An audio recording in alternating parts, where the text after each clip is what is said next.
આ અંગે જાણવા મળતી વિગત મુજબ મૂળ ભરૂચ જિલ્લાના નેત્રંગ ખાતે રહેતા અને હાલ વન વિભાગમાં નેત્રંગ રેન્જના કાંતીપાડા બીટ ખાતે બીટ ગાર્ડ તરીકે ફરજ બજાવતા રવિન્દ્રકુમાર સાહેબસિંહ ગોહિલે જશુબેન માનસિંહભાઈ સરવૈયા સામે ફરિયાદ નોંધાવતા પોલીસે ગુનો નોંધી વધુ તપાસ હાથ ધરી છે।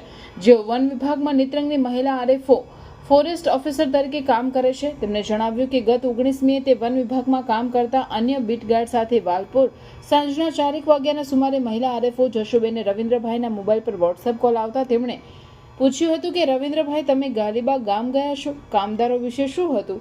પછી તેમણે કહ્યું કે મેં મજૂરોને ખોદેલા ખાડાઓ સુધારવા કહ્યું હતું અને મજૂરોને પૂછ્યું કે આ ખાડા ખોદવાનું કોણે કહ્યું હતું।